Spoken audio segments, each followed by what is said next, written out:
Well, I'm proud of our team and the fight that we showed, certainly in that last quarter. It was just like the game last week. It was that third quarter. They had a stretch where they, we took a couple bad shots, had a couple of decent shots, some good opportunities, and didn't convert. But unfortunately, our defense just in that third quarter let us down. I mean, we did such a great job in the first half against them, and it just kind of fell apart there for a little stretch in that third, and that was the game. We tried like crazy to come back, had some opportunities, and that's it. All right. Well, Terry, you there? Go ahead with Coach. All right, Coach. Thanks. I thought a gallant effort by your team after getting down by 15. As you mentioned, that late third quarter run by the Beavers was the difference, but down by 15, no quit. You got within 4 with less than a minute to go. You gave yourself a chance. Yeah, we did. So, that was a good thing, something to build upon. But unfortunately, we just, you can't spot a team like that 15 points in that quarter and expect to have a chance at the end. So I was pretty disappointed in that. It's not fun losing any time. It's certainly not much fun losing to the Beavers for the first time we've ever played in the tournament. But hats off to them. They earned it. They played well, and down the stretch, they know who they are and they execute. How about the play of Taylor Mikesell? 24 points, 10 of 19 shooting, and good to see her getting some rhythm, and she looked good. Yeah, she played a good game. I thought early on she was pressing a little bit, but then once she came back in and really settled down, she was she played well, and hopefully that is something we can continue through the NCAA tournament. We'll be playing here in a couple of weeks, but we've got to figure out a way to play better, or that tournament's going to be short as well. I believe in our team. I believe that we can do it and somehow right this ship a little bit, but boy, we're sure on the struggle bus down the stretch. And one final one, Coach. I thought in the beginning of the game that you came out, looked like ready to play. You defended them really well early, but the offense couldn't get going because it looked like there you had a chance to have a sizable lead, and you just didn't. Yeah.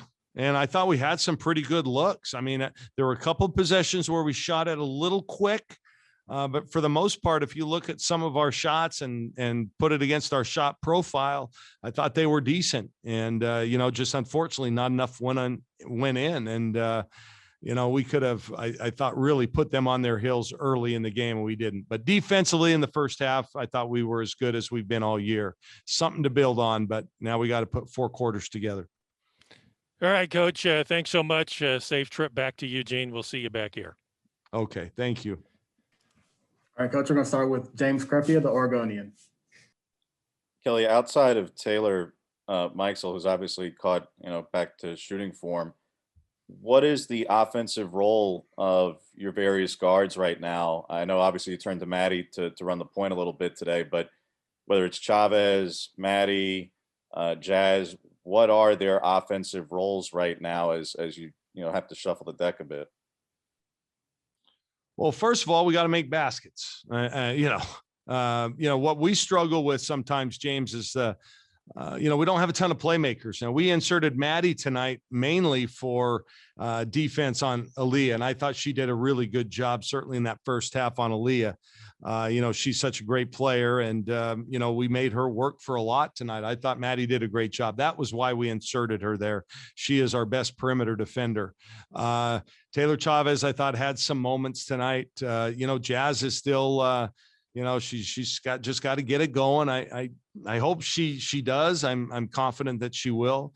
But Taylor Chavez is one of the few players that we have that can actually make plays for other people. And, so we need that from her going down the stretch here. We are in the stretch. We are guaranteed probably one more game. And now we've got to earn more. We're good enough to. We just gotta get it done. Andrew Hubner, KEZI. Kelly, I'd be remiss if I didn't ask, this time last year you were headed to Arkansas and leaving the park, and all of a sudden everything gets canceled and all of this COVID stuff begins. being back down here 1 year later, I mean, was there a weird feeling to it? And can you put into words what the last year has been, given that this is really the starting point of it all? There's been some good points, but this has really been a tough season. It's been a tough season for these kids to get up at 7:30 every morning and go get tested and to have to walk a half a mile to pick up. And I'm not complaining because every team had to do it. I'm just saying this is what it's just different. They walk a half a mile to get served food in a to-go container and they have to walk back and eat it in their hotel room. And it's just been like that. It's hard to just be happy-go-lucky, for these young people. And I give them all a lot of credit, not just my team, but all the teams. It's been difficult, but no, 1 year ago, I wasn't traveling. I was, I was preparing now for the second game. It was kind of a coronation last year, the way we were playing and we were so good. We still had 2 games to win here. And then I stayed and watched my son win a conference championship with Gonzaga. I'm not allowed to go to that either. So this is really surreal. We haven't not played in the championship game in a while. So we've played multiple games in this tournament for a lot of years. So this is a new experience, actually, to be able to have to go home after the one day. Ryan Thorburn, registered guard. Kelly, you did not have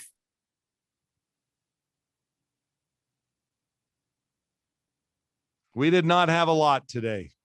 Kelly, you did not have Pow Pow today, but you did play your other freshmen down the stretch during the comeback. Can you just explain kind of the impact of not having Pow Pow and how that experience might help your other freshmen in the NCAA tournament? Well, Pow Pow was first team all conference this year, and she runs your point.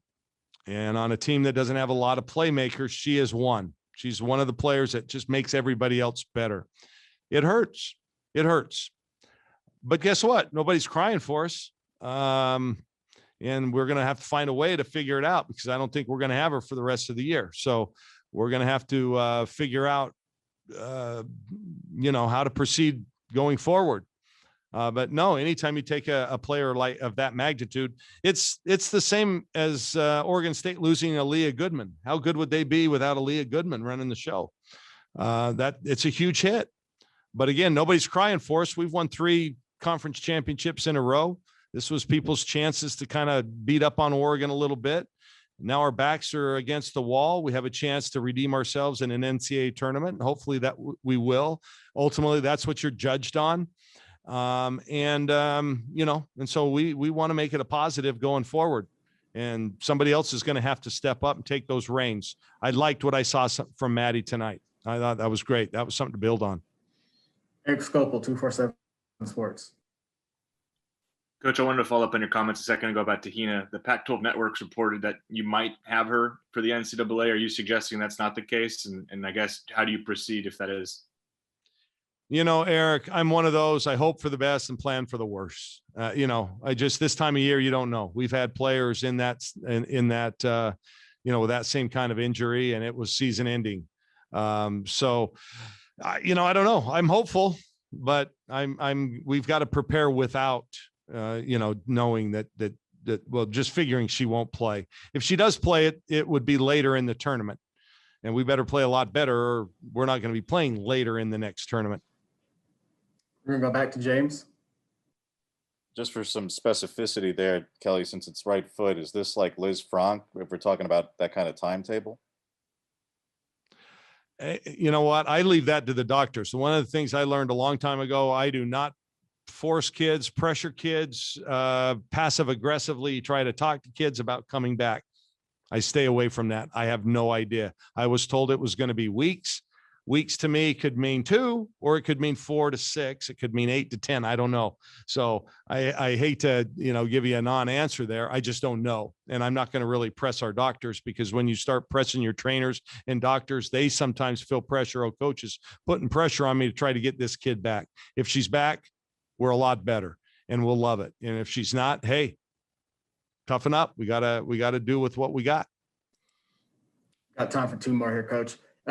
Jerry Thompson, Ducks Illustrated. Yeah, Coach. You look at it, you miss a couple wide open lay-ins. You only get, quarter of your threes. So how do you approach it in the future? Do you look at the whole film with the team, or do you just say, hey, we didn't shoot well, a couple things? What do you do? Well, the shooting didn't lose the game. Our defensive focus, lack of in that latter third quarter, is what did us in. Sure, we could have shot better. Sure, we had some shots at the rim that we left on the floor tonight, and you can't do that this time of year, But again, how many of our players have a ton of experience to really kind of fall back on and know that? We weren't at our best. But again, I want to credit Oregon State. They earned it. They're playing well right now. That's a team that could do some damage in an NCAA tournament as well. I don't know how far they can go here, but I certainly know when they match up in the NCAA, they're going to be a tough out for people. And our last question is going to come from Eric Scopel.